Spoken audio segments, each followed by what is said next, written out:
দিব্য Saikia blog চলে সকলোকে welcome. মই আজি আছো নগাঁৱৰ চাপানালা জলপ্ৰপাতত। ঘৰৰ সকলো পৰিয়াল ফুৰিবলৈ আহিলো। তে আজি সানডে যেহেতু বন্ধ, ঘৰৰ সপৰিয়ালে আজি ইয়াত যি ফুৰিবলৈ আহিলো। এয়া মই ঘৰৰ সকলো সদস্যক মই আপোনালোকক এই ভিডিঅ'ত সবিশেষ দেখুৱাই আছো।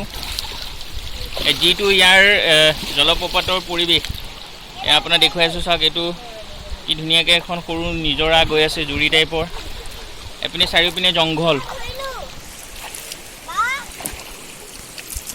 এইটো মানুহজনী পানীত পুৰা খেলি আছে। এই ল'ৰাটো অৰে হা কেনেকুৱা লাগিছে খেলি পেলাই? দেখা খেলি কেনেকুৱা লাগিছে? এয়া বৌ দাদা ভতিজা পুৰা পানীত মানে খেলাত ব্যস্ত। আৰু ঘৰৰ পৰা কাপোৰ কানি যিহেতু লৈ অহা হৈছে, পানীত আজি মানে সাঁতুৰিম বুলি। যিহেতু পানী কম এতিয়া, আৰু এতিয়া পিকনিক ছিজনটো নহয়, জানুৱাৰী আৰু ডিচেম্বৰত আহিলে ইয়াত বহুত মানুহ পোৱা যায়। আৰু এটা ধুনীয়া পিকনিক স্পট মানে বন্ধৰ দিনা আহি ইয়াত খুব ভাল লাগে। আপোনালোকক মই এই যি পৰিৱেশ আপোনালোকক দেখুৱাইছোঁ, চাওক চাৰিওপিনে জংঘল। ইয়াত কিন্তু হাতী বহুত ওলায়, বেছি ৰাতিলৈকে থাকিব নোৱাৰি। ইয়াত চাওক এটা সুন্দৰময় পৰিৱেশ। ইয়াত মই আগতো বহুতবাৰ আহিছোঁ, যিহেতু ব্লগ বনোৱা নাছিলোঁ সেইটো সময়ত।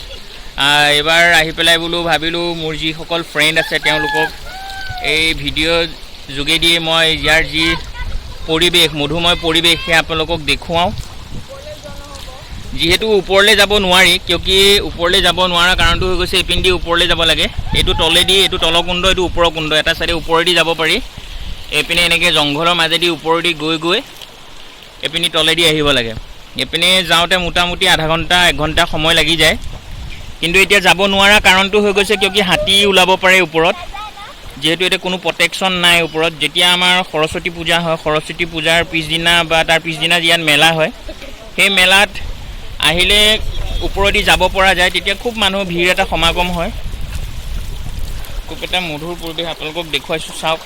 যদি কোনোবা অহা নাই তে আহিব পাৰিব। এই নগাঁৱৰ পণিগুদাম চাপানালাত অৱস্থিত যি জলপ্ৰপাত, আৰু ইয়াত বনাব কৰিবৰ কাৰণেও সুবিধা আছে কমিটিৰ দ্বাৰা। ইয়াত খুব ধুনীয়া এটা পৰিষ্কাৰ, আৰু তেওঁলোকৰ ইয়াতো মানে হোটেল আছে, তেওঁলোকে অৰ্ডাৰ দিলে বনাই কৰি দিয়ে। যিহেতু আমিও আজি তেনেকৈ বনোৱা সঁজুলি লৈ অহা নাই, তেওঁলোকৰ ইয়াতে অৰ্ডাৰ দিছোঁ। মাংস অৰ্ডাৰ দি দিলোঁ আৰু ভাত গৈ এতিয়া অলপ ইয়াত আমি 2 ঘণ্টামান পানীতে আছোঁ। এতিয়া পানীৰ পৰা উঠি পেলাই এইপিনে চাহ বাগান আছে।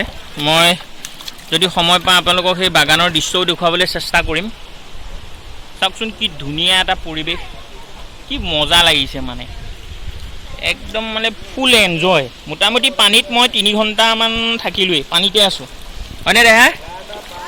পানীত তুমি কি খেলিলা? হা, কিমান ভাল লাগিছে? আকৌ আহিবানে? কাইলৈ আহিবা? মোৰ ল'ৰাটো মানে আজি আহি আকৌ সদায় আহিবা। সি মানে খুব ভাল পাইছে যে আগতে আহিছিল, এতিয়া সৰু থকা অৱস্থাত আহিছিল, এতিয়া অলপ বুজি পোৱা হৈছে, সেইটো কাৰণে সি খুব ভাল পাইছে ইয়াত।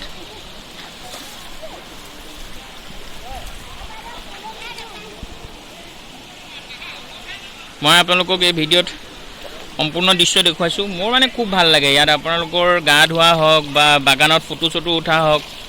এতিয়া আপোনালোকে যদি আহে ফেব্ৰুৱাৰী মাহত আহিব। ফেব্ৰুৱাৰী মাহত আহিলে খুব ভাল লাগিব। ইয়াত এটা মানুহৰ সমাগমো পাব, আৰু আপোনালোকৰ যিটো ওপৰৰ কুণ্ড দি আপোনালোকে যি পাহাৰৰ ওপৰেদি যাব পাৰে, সেই দৃশ্য উপভোগ কৰিব পাৰিব।